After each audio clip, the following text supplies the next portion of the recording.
The space around planet Kepler 442b looked like a battlefield from the worst nightmare. Two massive fleets hung in the black void, their ships stretching as far as the eye could see. On one side were the Vorthan Empire ships, dark metal beasts with sharp edges and glowing red weapon ports. On the other side were the crystalline collective vessels, looking like giant floating gems that caught and bent the light from the nearby. Admiral Zexthara stood on the bridge of her flagship, the Crimson Talon. She was tall and thin like all Vorthans, with gray skin and 4 arms that moved with deadly grace. Her large black eyes watched the battle displays with cold calculation. 3 years of war had made her tired, but she would never show weakness to her crew. The battle had been going on for 3 full cycles now. 3 cycles of endless fighting with no clear winner. Both fleets were stuck, neither able to push forward and claim victory. The Vorthans fired their plasma cannons in waves of bright orange light. The crystalline ships responded with beams of pure energy that cut through space like silver knives. Ships on both sides exploded into balls of fire and metal, but still, neither fleet could break through. Below them, the planet Kepler 442b spun slowly in space. It was a beautiful world with blue oceans and green continents. Billions of peaceful people lived there. They were called Andromedans, and they had never wanted this war. They just wanted to farm their land and raise their children in peace. But now their world shook from the battle above. The energy weapons made the sky flash with strange colors. The electromagnetic pulses knocked out their power grids and communication networks. Zexthara looked at the tactical display again. Her fleet had lost 47 ships since yesterday. The crystalline fleet had lost 52. It was a slow dance of death that could go on for years. Both sides were too evenly matched. Both sides were too proud to retreat. On the other side of the battle, the crystalline mothership pulsed with soft light. Inside, thousands of crystal beings shared one collective mind. They did not speak with words like other species. Instead, thoughts and emotions flowed between them like water. Right now, that shared mind was filled with frustration and determination. The crystalline beings looked like living statues made of clear glass. Light moved through their bodies in patterns that showed their emotions. When they were angry, red light blazed through them. When they were sad, blue light flickered like tears. When they were determined, white light burned steady and bright. The collective mind remembered why this war had started. The Vorthans had claimed mining rights to 3 star systems that the crystalline collective also wanted. Both sides said they had the legal claim. Both sides refused to back down. What started as a trade dispute had grown into the biggest war. The galaxy had seen in 500 years. The Vorthan ships moved in perfect formation like a school of deadly fish. Each captain knew exactly what to do without being told. They had trained for war since they were children. The Vorthan Empire had been conquering worlds for 1,000 years. They were good at it, but the crystalline ships moved even better. They shared one mind, so they could coordinate in ways that no other species could match. When one ship turned left, 50 others would turn right at exactly the same moment. When one ship fired, 100 others would fire in perfect timing.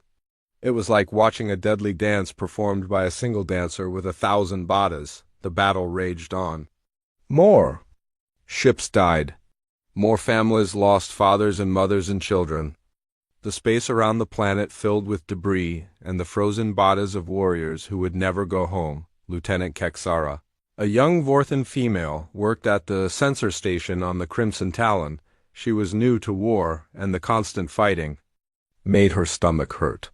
She tried to focus on her instruments, tracking enemy movements and watching for surprise attacks. Suddenly, something new appeared on her screen.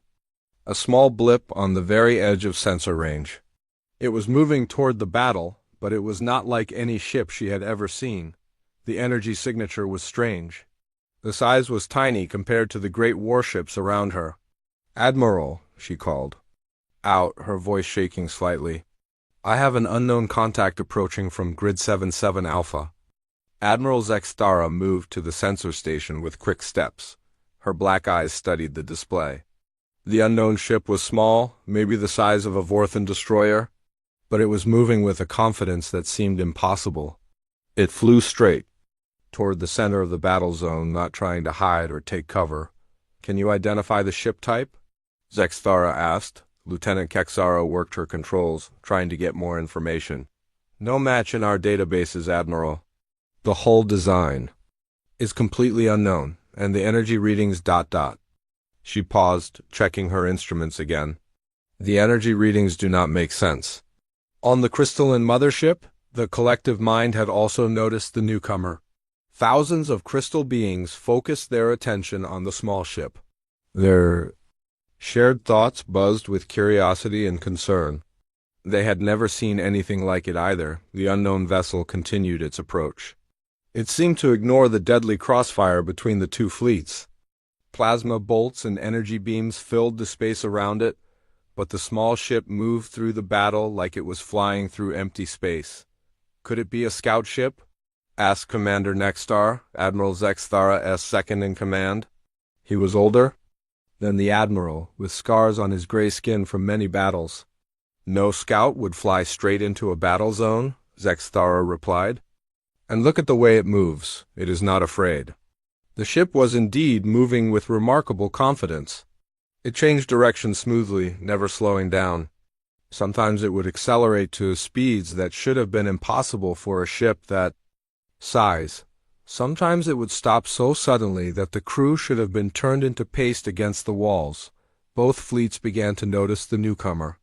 Weapons that had been aimed at each other started to track the unknown vessel. But neither side fired yet. They wanted to know what it was first. The small ship reached the edge of the main battle zone. Here, the space was thick with energy weapons fire. Ships exploded every few seconds. Any normal vessel would have been destroyed in moments.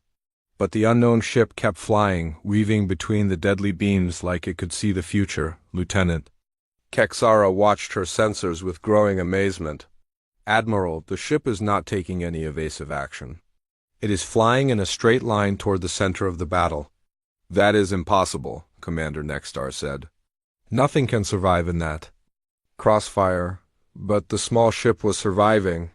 More than that, it seemed to be completely unaffected by the weapons fire around it.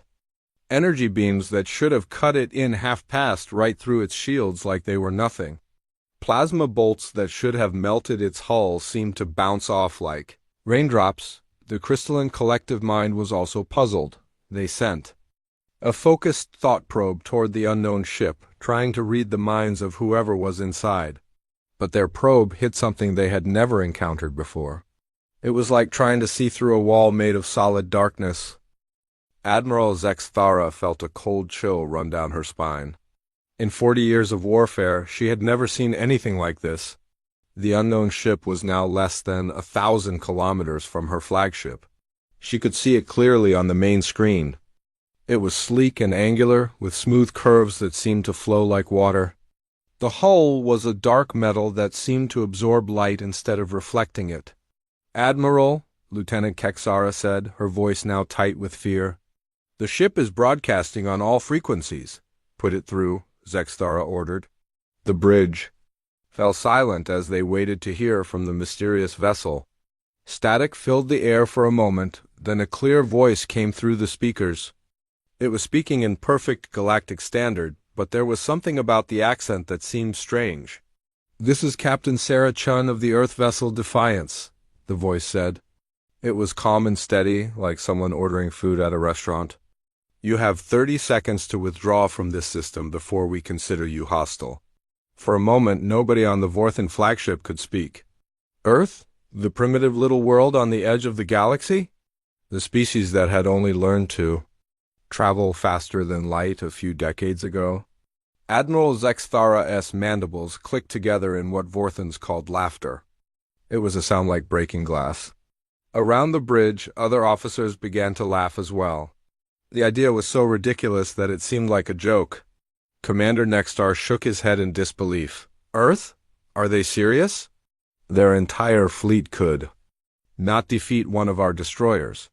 On the crystalline mothership, the collective mind pulsed with what could only be called amusement. The thought of a single human ship threatening two of the galaxy's greatest military powers was beyond funny. It was absurd. The human voice came again over the radio. I repeat, you have 30 seconds to withdraw from this system. This is your only warning. Admiral Zexthara stopped laughing. There was something in that voice that made her uneasy. The human sounded completely serious. There was no fear, no doubt, no hesitation. It was the voice of someone who knew exactly what they were doing. Open a channel, she ordered. Channel open, Admiral, Lieutenant Kexara replied.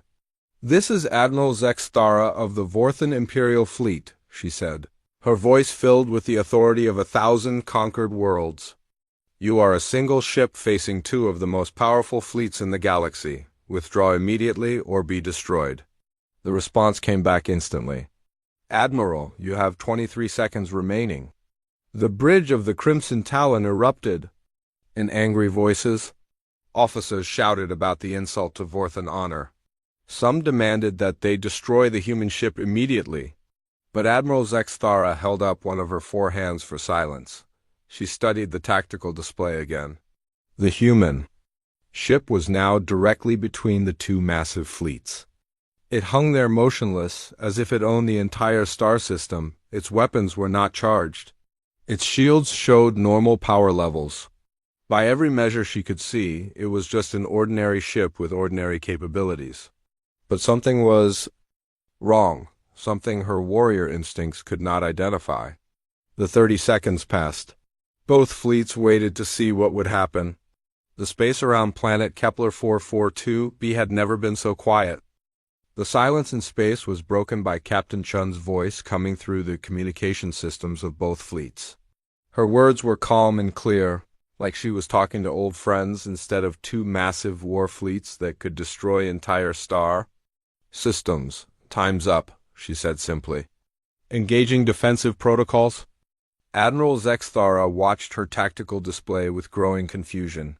The human ship had not moved. Its weapons were still not charged. Its shields showed the same normal power levels as before. What did the human mean by defensive protocols? Then, the impossible happened. The Earth ship called Defiance suddenly moved. But it did not move like any ship Admiral Zexthara had ever seen. It did not accelerate slowly like normal ships had to do. Instead, it went from completely still to moving faster than a fighter craft in less than 1 second. The sudden movement should have turned everyone inside into liquid. Lieutenant Kexara stared at her sensor display with wide eyes. Admiral, the human ship just accelerated to 0.7 light speed. That should be impossible without an inertial dampener the size of a space station. But that was just the beginning. The Defiance began to move through the battle zone like it was dancing. It twisted and turned between the massive capital ships of both fleets. Vorthan destroyers that were 3 kilometers long looked like toys. Next to the grace of the small human vessel. Commander Nextar tried to track the ship with the Crimson Talon's weapons systems. I cannot get a lock, he said, his voice tight with frustration. The ship is moving too fast and changing direction too quickly. The Defiance flew past a crystalline battlecruiser so close that it should have scraped the hull.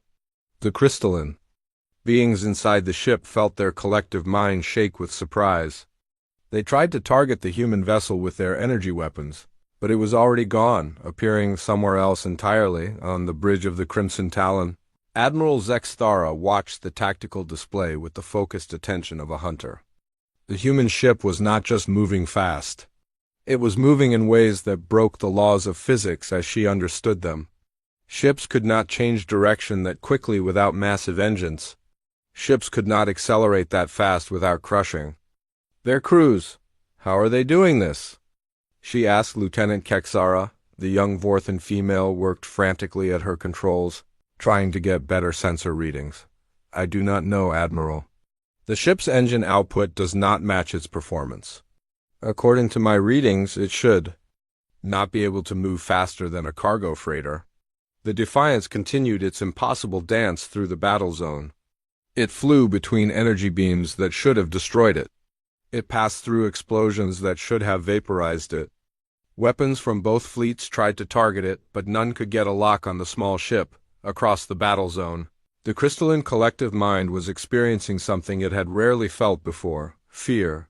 The crystal beings shared their thoughts and emotions, and right now those thoughts were full of confusion and growing terror. They had never encountered anything like this human ship. The collective mind tried again to probe the vessel with their psychic abilities. Crystalline beings could read the thoughts of most other species. It was one of their greatest advantages. In battle, they could predict what enemy commanders would do before those commanders even decided. But when they focused their mental probe on the human ship, they hit the same wall of darkness they had encountered before. It was not like the mind was shielded. It was like the mind was not there at all. Or like it was something so alien that they could not understand it. The Defiance suddenly stopped moving. It hung in space exactly in the center of the battle zone, right between the two massive fleets. Admiral Zextara could see it clearly on her main screen now. The ship was beautiful in a strange way. Its hull was smooth and dark, with curves that seemed to flow like liquid metal. There were no visible weapons ports, no missile tubes, no obvious signs of military equipment. "Captain Chun," Admiral Zextara said over the open communication channel, "your ship is impressive, but you are still vastly outnumbered. I have 300 ships in my fleet alone. The Crystalline Collective has almost as many. Surrender now, and we will allow you to leave safely." Captain Chun's response came back immediately. "Admiral, I appreciate the offer, but I think you misunderstand the situation here."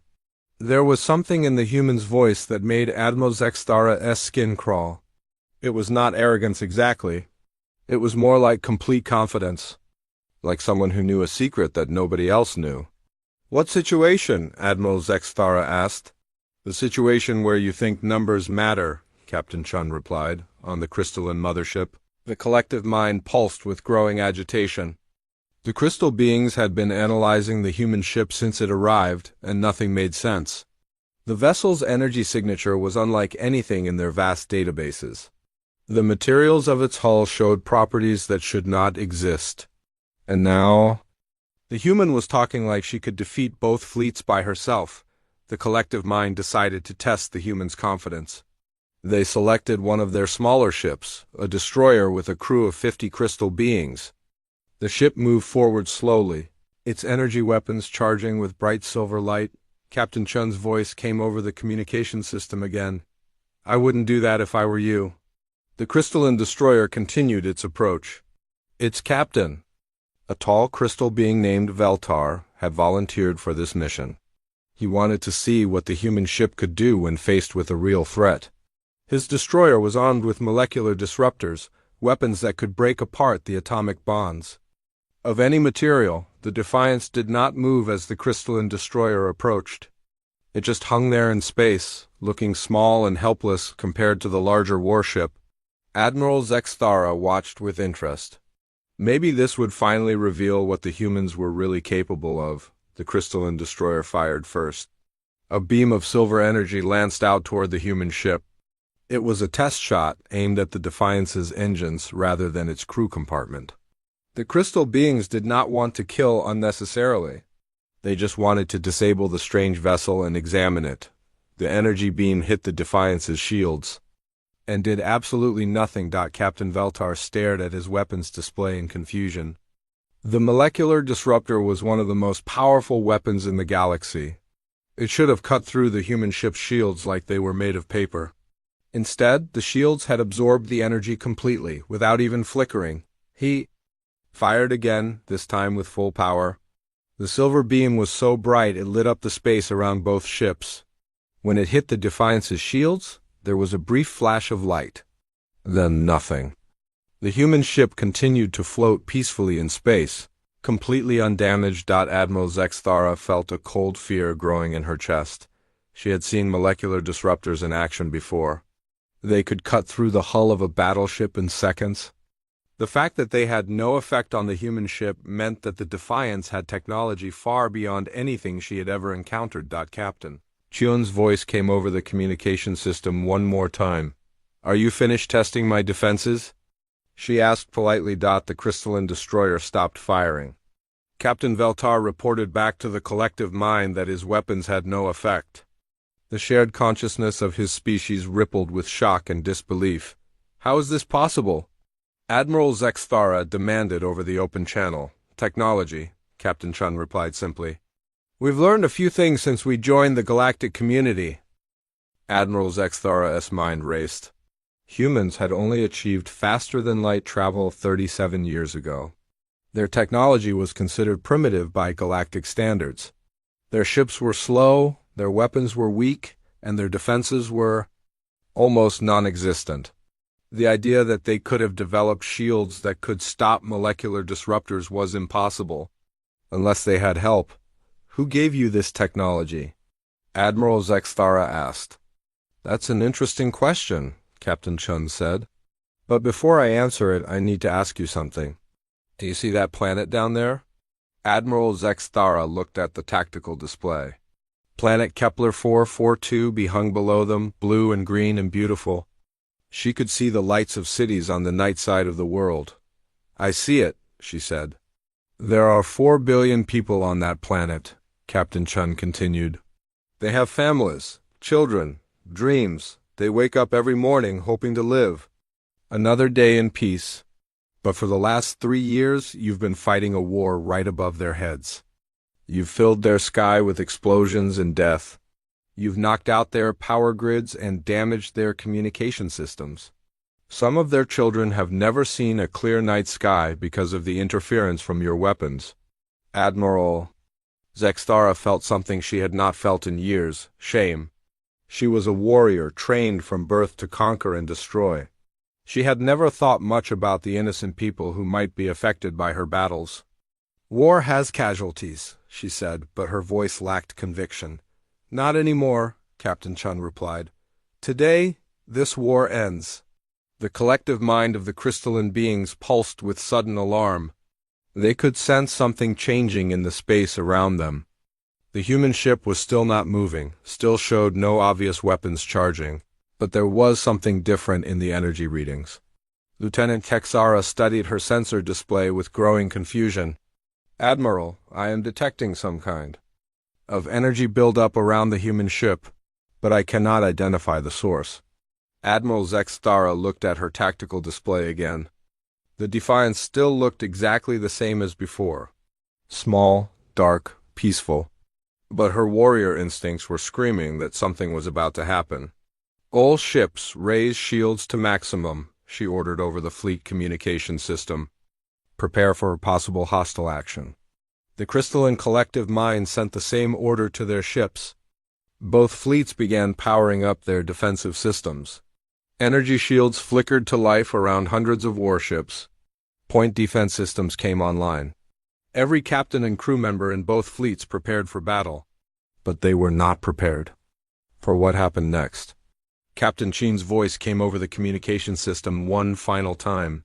Her tone was still calm and friendly, like she was discussing the weather. I'm going to demonstrate something for you now, she said. Please pay attention. This will be important for what comes next. Admiral Zexthara gripped the railing of her command station with all 4 hands. Whatever was about to happen, she knew it would change everything. The small human ship floating between 2 of the galaxy's greatest fleets was about to show them something that would make them question everything they thought they knew about war, about power, and about humanity's place in the galaxy. The demonstration was about to begin. The space around planet Kepler 442 became completely silent. Both massive fleets waited to see what the small human ship would do. Admiral Zexthara stood on her bridge, watching the tactical display with the focused attention of a predator. Her 4 hands gripped the command rail so tightly that her knuckles turned white. Captain Chun's voice came through the communication system one more time. The beginning demonstration now, she said, as calmly as if she were starting a training exercise. The Defiance did not move. It hung in space between the 2 fleets, looking small and insignificant. Admiral Zexthara watched her sensors carefully, looking for any sign of weapons charging or shields strengthening. But the readings showed nothing unusual. Then a small panel opened on the side of the human Ship. Lieutenant Kexara leaned forward at her sensor station. Admiral, the human ship has opened what appears to be a weapon port. But the energy readings are very small. Whatever weapon they are preparing, it cannot be very powerful. Admiral Zextara nodded, but she did not feel relieved. Her years of experience in warfare had taught her to trust her instincts. And right now, her instincts were screaming that something terrible was about to happen. A thin beam of silver light emerged from the human ship. It was barely visible, no thicker than a pencil. Compared to the massive energy weapons that both fleets carried, it looked like nothing at all. Admiral Zextara had seen plasma cannons that could vaporize asteroids. She had seen particle beams that could cut through a planet's crust. This tiny silver beam looked like a toy. The beam moved slowly through space, traveling toward Admiral Zextara's fleet. It was not aimed at the Crimson Talon, but at another ship nearby. The target was the Eternal Blade, one of the newest and most powerful ships in the Vorthan fleet. It was commanded by Admiral Zextara's old friend, Captain Moore. Single quotes text. Captain Mortex watched the approaching beam with amusement. His ship had shields strong enough to stop anything the galaxy could throw at it. The hull was made of neutronium steel alloy, the strongest material known to science. The Eternal Blade had survived battles with the crystalline collective's most powerful weapons. A tiny beam from a human ship was not even worth worrying about. "Should I raise shields?" asked his weapons officer. Captain Mortex laughed, a sound like grinding metal. "For that? Do not waste the power. Let it hit us. Maybe it will scratch our paint." The silver beam reached the Eternal Blade and touched the hull just behind the main bridge. For a moment, absolutely nothing happened. The beam made contact with the massive warship and seemed to have no effect at all. Captain Mortex was about to make a joke about human technology when something changed. The spot where the beam touched the hull began to glow. It was a soft white light that spread outward like ripples in a pond. The light moved across the surface of the ship, growing brighter and faster as it went. "What is happening?" Captain Mortex demanded. His science officer worked frantically at his controls. "I do not know, sir. The beam appears to be affecting our hull at the molecular level, but I cannot determine how." The white light continued to spread across the Eternal Blade. It covered the weapons systems, the engine section, the crew quarters. Everywhere the light touched, the ship began to look strange. The solid metal hull became transparent, like it was made of glass. Captain Mortex tried to call for help, but his communication system was dead. He tried to fire his weapons, but they would not respond. He tried to activate the emergency evacuation pods, but nothing worked. Then the Eternal Blade simply stopped existing. It did not explode. There was no flash of light, no debris field, no energy release. One moment it was there, a massive warship with a crew of 3,000 Vorthan warriors. The next moment, there was only empty space. The silence that followed was the deepest quiet that Admiral Zextara had ever experienced. Every being on every ship in both fleets stared at the empty space where the Eternal Blade had been. A ship that had taken 10 years to build and had cost more than the yearly budget of an entire star system had simply vanished. "Where did it go?" Lieutenant Kexara whispered. Admiral Zextara could not answer. Her mind was trying to process what she had just witnessed, but it made no sense. Ships did not just disappear. Matter could not be destroyed without releasing enormous amounts of energy. What the human ship had done was impossible according to every law of physics she knew. On the crystalline mothership, the collective mind was experiencing something that their species had never felt before: absolute terror. The crystal beings shared their thoughts and emotions, and right now those thoughts were filled with panic. They had just watched a heavily armed warship cease to exist with no explanation. The collective mind tried to analyze what had happened. They replayed the sensor data over and over, looking for clues, but the data made no sense. The human weapon had somehow unmade the Vorthan ship at the most basic level. It was as if the ship had never existed in the first place. Captain Chun's voice came through the communication system again. She still sounded calm and friendly, like nothing unusual had happened. That was a molecular disruptor operating at 0.3% power, she said. At full power, the weapon has a range of 1 light year and can affect multiple targets simultaneously. Admiral Zexthara felt her blood turn to ice water. A weapon that could destroy ships from a light year away? A weapon that could target multiple ships at once? The implications were beyond terrifying. Impossible, she said over the open channel. No such weapon exists. You just saw it work, Captain Chun replied. But if you need another demonstration, I can target one of your other ships. Or perhaps one of the crystalline vessels. I want to be fair to both sides. The collective mind of the crystalline beings pulsed with alarm. They immediately sent an order to all their ships, begin emergency retreat procedures immediately. But even as they gave the order, they knew it was useless. If the human weapon really had a range of 1 light year, running away would not save them. Admiral Zexthara's mind raced as she tried to understand the situation. A weapon that could unmake matter itself was beyond anything she had ever imagined. If the humans really had this technology, they could destroy entire fleets without even trying. They could eliminate whole planets if they wanted to, but that raised an important question. If humans had this kind of power, why had they stayed hidden on their small world for so long? Why had they only now revealed themselves? Captain Chun, Admiral Zexthara said carefully, your weapon is impressive, but I find it hard to believe that your people developed this technology on their own. Humans have only had faster-than-light travel for a few decades. You are correct, Captain Chun replied. We did not develop this technology ourselves. Admiral Zexthara felt a moment of relief. If humans had stolen or bought this weapon from someone else, then maybe they did not fully understand how to use it.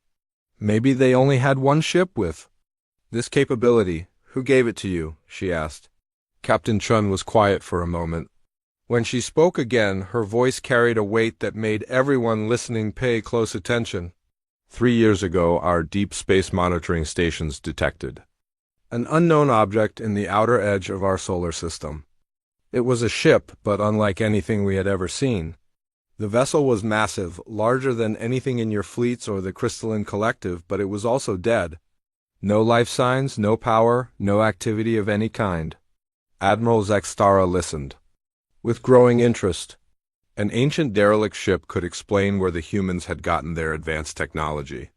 We sent a team to investigate, Captain Chun continued. What we found inside changed everything we thought we knew about the galaxy. The ship belonged to a species that called themselves the Architects. According to their records, they had been watching the galaxy for over 50,000 years. The collective mind of the crystalline beings rippled with shock. 50,000 years was longer than their entire recorded history. They had thought their species was one of the oldest in the galaxy. The Architects were incredibly advanced, Captain Chun said. They had technology that could reshape matter at the quantum level. They could travel between dimensions.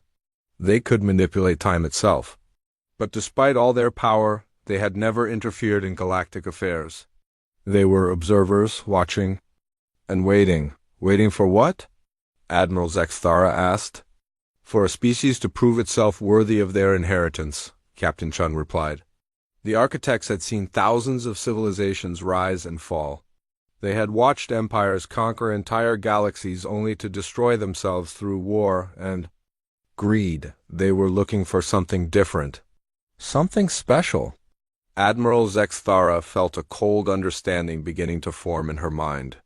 And they chose humans? They did, Captain Chun said. But not for the reasons you might think. It was not because we were the strongest or the smartest or the most advanced.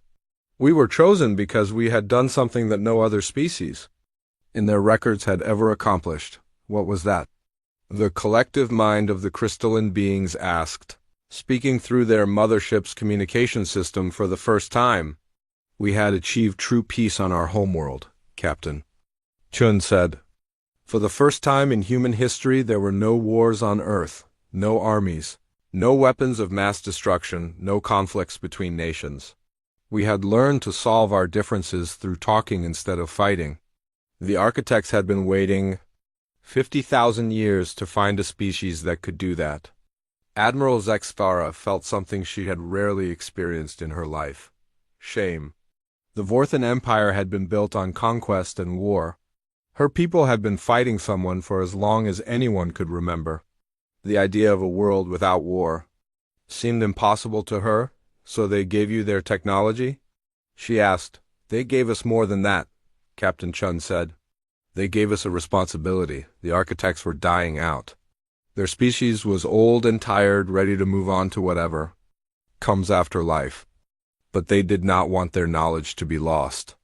They wanted someone to take their place as guardians of the galaxy. Guardians? Admiral Zexthara asked. Protectors of peace, Captain Chun explained. The architects had watched too many civilizations destroy themselves through endless war. They wanted someone to step in when conflicts got out of hand. Someone to enforce peace not through conquest, but through superior technology and moral authority. Admiral Zexthara looked at her tactical display again. The small human ship still hung in space between the two massive fleets. But now she understood that it was not just one ship. It was the representative of an entire species that had been chosen by beings far more advanced than anything she had ever imagined. And that is why you are here, she asked. That is why I am here, Captain Chun confirmed. This war between your people and the Crystalline Collective has gone on long enough. Too many have died. Too many innocent people have suffered. The architects left us very specific instructions about situations like this. What instructions? The collective mind asked. Captain Chin's voice became formal, like she was reading from an official document. When two or more species engage in prolonged warfare that threatens innocent populations, the Guardians are authorized to use whatever force is necessary to establish peace, preferably through negotiation, but if necessary, through the complete elimination of all military assets belonging to the warring parties. The meaning of her words hit both fleets like a physical blow. The humans were offering them a choice: stop fighting and make peace, or be destroyed completely. Admiral Zexthara realized that everything had changed. The age of conquest and empire was over. A new power had risen in the galaxy, one that would not allow the old ways to continue. The question now was what choice her people would make. Admiral Zexthara stood frozen on the bridge of her flagship, staring at the empty space where the Eternal Blade had been just moments before. Her mind struggled to process what Captain Chun had just told them. Humans were now the guardians of the galaxy, chosen by an ancient species more powerful than anything she could imagine. The implications were staggering. If what the human said was true, then the age of conquest was over. The Vorthan Empire, which had spent 1,000 years expanding across the stars, would have to find a new way to exist. Wars like this one would no longer be allowed. Admiral, Lieutenant Kexara said quietly, "What are your orders?" Admiral Zexthara looked around her bridge. Her officers were all watching her, waiting for her decision. These were warriors who had trained their entire lives for battle. They knew how to fight, how to conquer, how to destroy enemies, but they had never been taught how to make peace. "Captain Chun," Admiral Zexthara said over the open communication channel, "you say you want peace.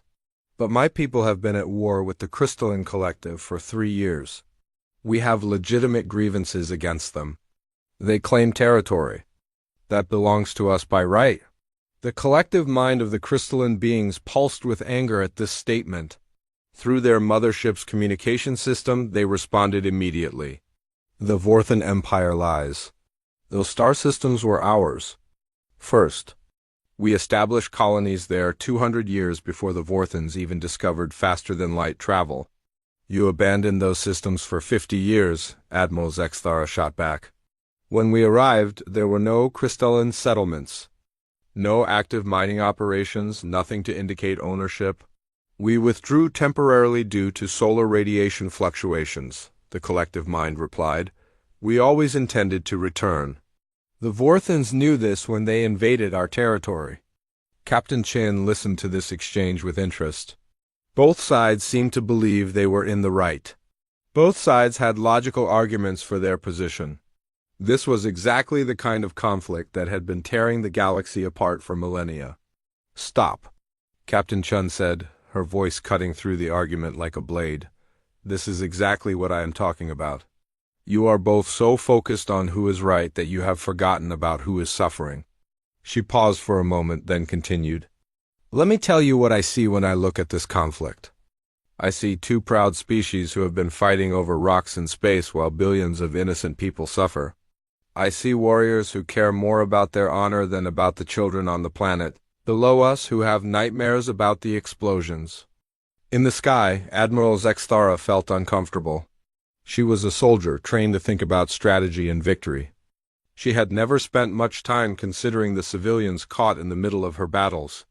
"War has always had casualties," she said, but her voice lacked conviction. "Not anymore," Captain Chun replied firmly. "The architects left very clear instructions about this. Wars that harm innocent populations must be stopped immediately, period, no exceptions." On the crystalline mothership, the collective mind was struggling with this new reality. They had been fighting the Vorthans for 3 years, pouring resources and lives into this conflict. To simply stop and walk away felt like surrender. But they had also seen what the human weapon could do. The memory of the eternal blade simply ceasing to exist was burned into their shared consciousness. "What exactly are you proposing?" the collective mind asked. "Negotiation," Captain Chun said. "Both fleets will withdraw to a safe distance from the planet. Representatives from both sides will come aboard my ship for peace talks. We will work together to find a solution that addresses everyone's concerns without further bloodshed." Admiral Zexthara's instincts rebelled against this idea. Negotiating from a position of weakness went against everything she had been taught. But she was not in a position of strength anymore. The human ship had demonstrated technology that could destroy her entire fleet without breaking a sweat. "And, if we refuse?" she asked. Captain Chun's response was immediate and chilling. "Then I will carry out the architect's secondary protocol. I will disable every military vessel in both fleets and force you to negotiate." "Disable how?" Admiral Zexthara asked, though she suspected she already knew the answer. "The same way I dealt with the Eternal Blade," Captain Chun said calmly. "Except I will target your weapons and engines instead of your entire ships. You will be left floating helplessly in space until you agree to talk." The bridge of the Crimson Talon fell silent.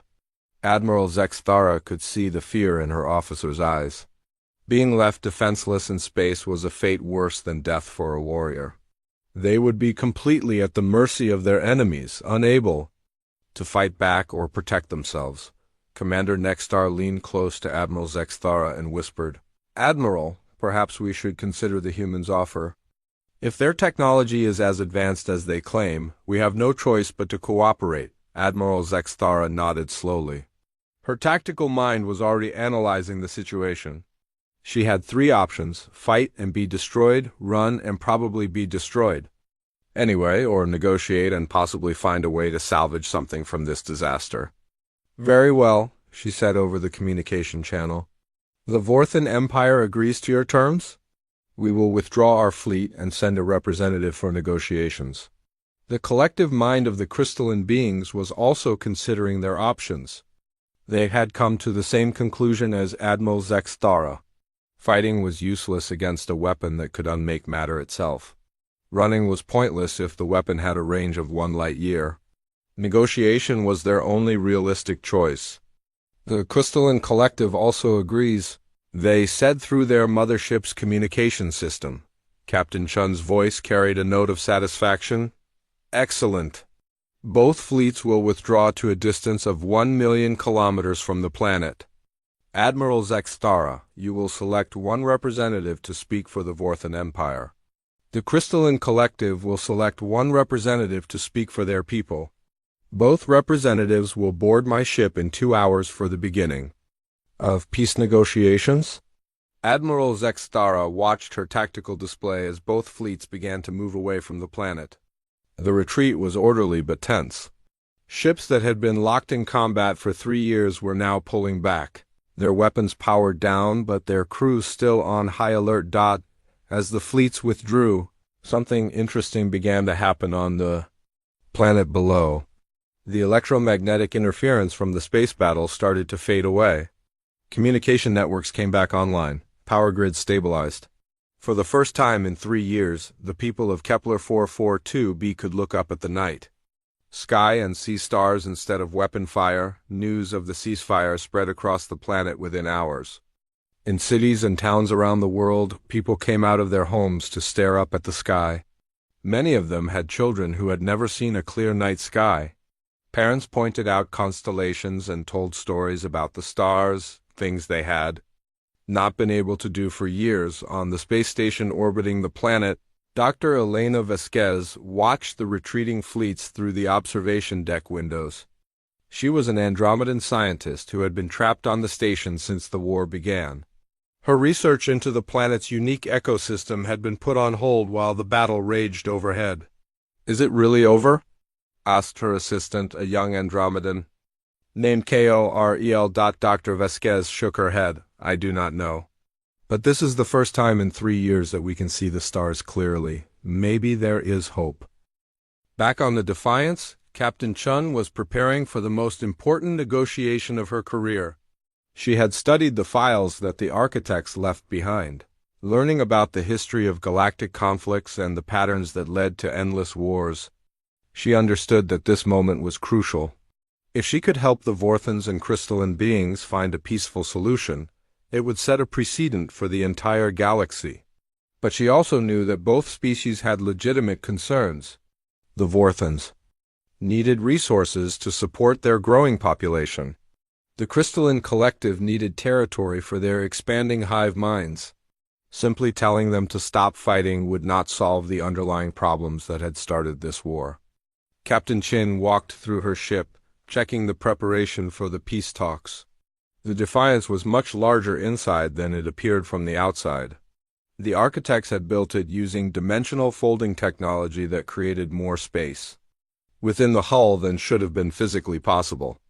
She stopped at the negotiation chamber, a circular room with a large table made of some kind of crystal that seemed to glow with its own inner light. The architects had designed this room specifically for peace talks. The crystal table had properties that help reduce aggression and promote clear thinking in most species. "Computer," Captain Chun said aloud, "display the personnel files for Admiral Zextara and the primary consciousness of the crystalline collective." Holographic displays appeared in the air around her, showing detailed information about both leaders. Admiral Zextara was a career military officer who had risen through the ranks through skill and determination. She had a reputation for being tough but fair, and she genuinely cared about the welfare of her troops. The crystalline collective was more complicated. They were not led by individuals but by a shared consciousness that made decisions through consensus. The primary consciousness was the strongest voice in their collective mind, but it could be overruled if enough other voices disagreed. Captain Chun studied the files carefully, looking for ways to appeal to both sides. She needed to find common ground between two species that had been killing each other for 3 years. An hour later, both representatives arrived. Admiral Zextara came in person, accompanied by 2 bodyguards. The crystalline collective sent one of their crystal beings, a tall figure that sparkled with inner light. The being's name was Corthanus, and it spoke for the collective mind. Captain Chin met them at the airlock. She was a middle-aged human woman with short gray hair and calm blue eyes. She wore a simple black uniform with no decorations or rank insignia. Despite her plain appearance, both alien representatives could sense the authority she carried. "Welcome aboard the Defiance," Captain Chun said. "I know this situation is difficult for both of you. No one likes to negotiate under threat, but I hope we can work together to find a solution that benefits everyone." Admiral Zextara looked around the human ship with professional interest. The corridors were wider than they appeared from outside, and the walls seemed to be made of the same dark material as the hull. Everything was clean and functional, but there was something about the design that felt alien even to her experienced eyes. "Your ship is impressive," she said. "The dimensional technology is beyond anything we have seen. The architects were very advanced, Captain Chun agreed. They left us many gifts. But the greatest gift was not technology, it was wisdom. They taught us that power without responsibility leads to destruction. Corthanus spoke for the first time, its voice like the sound of wind chimes. The collective mind is curious about this wisdom. Our species has always believed that might makes right. So did mine once, Captain Chun said. We spent thousands of years fighting wars over territory, resources, and ideology. We nearly destroyed ourselves several times. It was only when we learned to talk instead of fight that we truly became strong. She led them to the negotiation chamber. Both representatives stopped when they saw the crystal table. Admiral Zexthara felt some of the anger and frustration she had been carrying drain away. Corthanus felt the collective mind becoming calmer and more focused. Please sit, Captain Chun said. Let us begin. The negotiation chamber aboard the Defiance was unlike anything Admiral Zexthara or Corthanus had ever experienced. The crystal table seemed to pulse with a gentle light that made both representatives feel calmer than they had in years. Captain Chun sat at the head of the table, her hands folded peacefully in front of her. Before we begin, Captain Chun said, I want both of you to understand something important. I am not here to judge who is right or wrong. I am not here to punish anyone or take sides. I am here to help you find a solution that works for everyone. Admiral Zexthara shifted uncomfortably in her chair. She was used to negotiations where both sides tried to gain advantage over the other. This felt different, and she was not sure how to respond. The Vorthan Empire has legitimate claims to those star systems, she said, her voice still carrying the authority of command. We invested significant resources in establishing colonies and mining operations. Corthanus spoke for the collective mind, its voice like crystal wind chimes. The crystalline collective disagrees. Those systems belonged to us long before the Vorthans arrived. We have ancient records proving our claim. Captain Chun nodded to both of them. I have reviewed the evidence from both sides. Your claims are both valid according to different interpretations of galactic law. But that is not the real problem. Here, what do you mean? Admiral Zexthara asked. The real problem is that you are both thinking too small, Captain Chun said. You are fighting over 3 star systems when there are millions of unclaimed systems in the galaxy. You are spilling blood over mining rights, when there are asteroids floating in space that contain more resources than entire planets. She touched. A control on the table and a holographic display appeared in the air above them. It showed a 3-dimensional map of the local galactic region, with thousands of star systems marked in different colors. The red systems are claimed by the Vorthan Empire, Captain Chun explained. The blue systems belong to the crystalline collective. The green systems are controlled by other species. But look at all the yellow systems. Those are unclaimed, unexplored star systems that contain more resources than both your civilizations could use in 1,000 years. Admiral Zexthara stared at the display with growing amazement. She had been so focused on the 3 disputed systems that she had never considered how many unclaimed territories were available. The yellow dots seemed to fill the entire display. Why fight over 3 systems when you could peacefully expand into hundreds? Captain Chun asked. Corthanus spoke for the collective mind. The crystalline collective has considered expansion into unclaimed territory. But exploration is expensive and dangerous. It is easier to take systems that are already developed. Easier but not better, Captain Chun said. When you take something from someone else, you create an enemy. When you build something yourself, you create a future. Admiral Zexthara was beginning to see the logic in Captain Chun's words. The Vorthan Empire had spent enormous resources fighting this war. Those same resources could have been used to explore and develop new territories. But what about the 3 systems we are fighting over? She asked. Who gets them? Captain Chun smiled. That is where things get interesting. I have a proposal that might benefit both of your species more than simply dividing up the territory. She touched another control in the holographic display. changed to show detailed information about the 3 disputed star systems. Each system contained planets with different types of resources and different environmental conditions. System Alpha 7 has 3 planets rich in rare minerals that the Vorthan Empire needs for their technology, Captain Chun said, but it also has gas giants that contain the specific types of energy crystals that the Crystalline Collective requires for their hive mind expansion. She pointed to another system. System Beta 9 has harsh desert worlds that would be perfect for Vorthan military training bases, but it also has asteroid fields that could provide the Crystalline Collective with the silicon-based materials they need for reproduction. Admiral Zexthara leaned forward with interest. You are suggesting that we share the systems? I am suggesting something much better than sharing, Captain Chun said. I'm suggesting partnership. The word hung in the air like a physical presence. Partnership between the Vorthan Empire and the Crystalline Collective seemed impossible after 3 years of bitter warfare. Explain, Corthanus said. Speaking for the collective mind. Captain Chun stood up and walked around the table as she spoke. Your 2 species have complementary strengths and needs. The Vorthans are excellent at military organization, engineering, and individual initiative. The crystalline beings are masters of coordination, long-term planning, and resource management. She gestured to the holographic display again. Instead of fighting over these 3 systems, you could work together to develop them. Vorthan engineers could design the mining equipment and planetary installations. Crystalline coordination could manage the complex logistics of multi-world operations.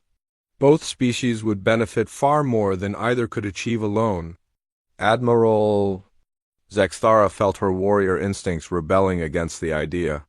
Vorthans had been taught that other species were either allies or enemies.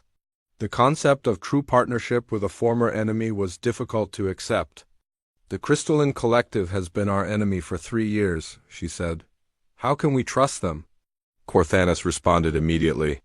The collective mind has the same concern about the Vorthans. Trust must be earned, not given. Captain Chun nodded. You are both right. Trust cannot be built overnight. That is why I am proposing a gradual process with built-in safeguards. She touched the control again, and the display showed a timeline with different phases marked in different colors.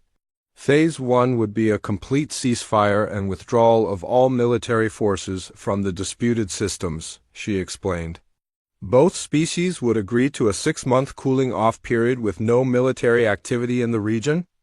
Admiral Zexthara studied the timeline. And after 6 months? Phase 2 would be joint scientific surveys of all 3 systems, Captain Chun said. Small teams from both species would work together to map resources and identify development opportunities. This would allow you to get to know each other as people instead of enemies, Corthanus spoke for the collective mind. The Crystalline Collective finds this approach logical.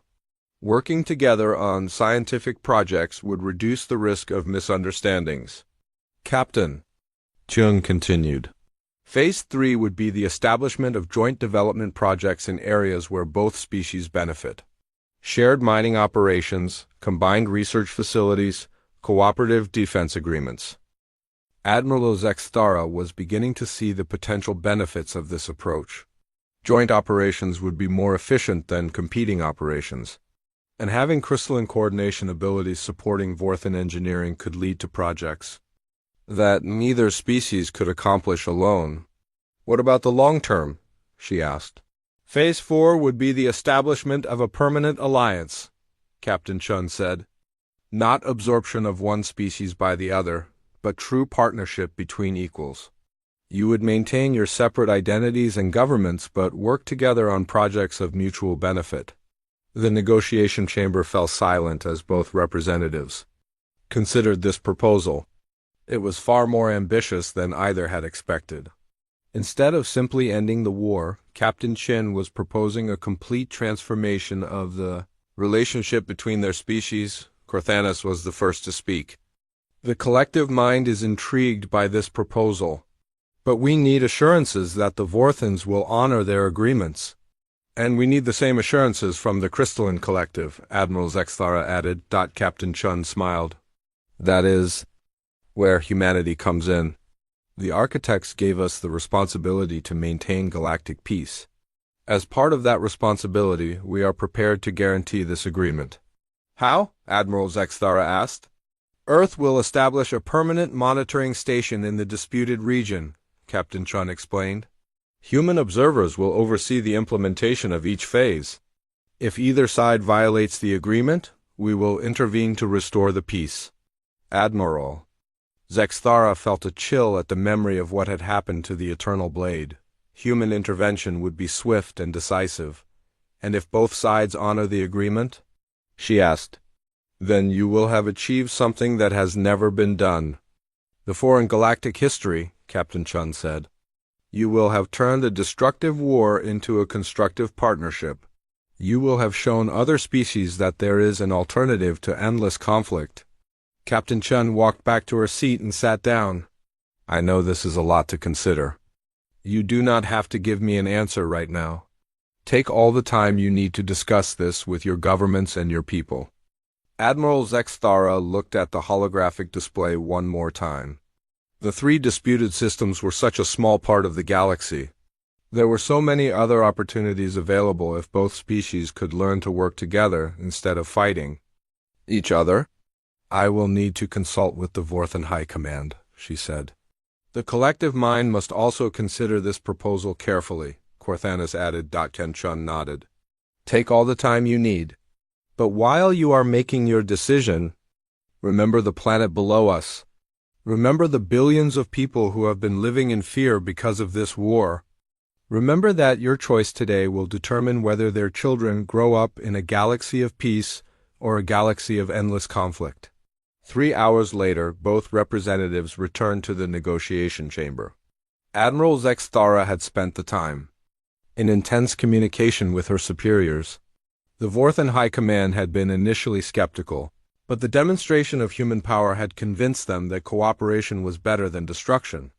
Corthanus had merged more deeply with the collective mind, allowing thousands of crystal beings to examine the proposal from every possible angle. The consensus had been clear. Partnership offered better long-term prospects than continued warfare. The Vorthen Empire accepts your proposal, Admiral Zexthara said formally. The Crystalline Collective also accepts, Corthanus added, Captain. Chun felt a wave of relief wash over her. Excellent. We will begin implementing Phase 1 immediately. Both fleets will withdraw from the disputed systems within 24 hours. A formal ceasefire agreement will be signed and distributed to all military units. As the representatives prepared to return to their fleets, Captain Chun stood up one more time. Today marks the end of one chapter in galactic history and the beginning of another, she said. You have chosen cooperation over conflict, partnership over domination, peace over war. The architects would be proud? 6 months later, Captain Chun stood on the observation deck of a new space station in the Alpha 7 system. Below her, Vorthen engineers and crystalline coordinators worked side by side on the construction of a massive mining platform. The project was ahead of schedule and under budget, demonstrating the power of true cooperation. The war that had raged for 3 years had ended not with victory or defeat, but with transformation. The galaxy was watching this unprecedented partnership with great interest. Other species were beginning to ask if they too could benefit from cooperation. Instead of competition on the planet Kepler 442b, children played under clear night skies filled with stars. Instead of weapon fire, Dr. Elena Vasquez had resumed her research into the planet's unique ecosystem, working with scientists from both the Vorthen Empire and the Crystalline Collective. The age of galactic warfare was not yet over, but it had received its first serious challenge.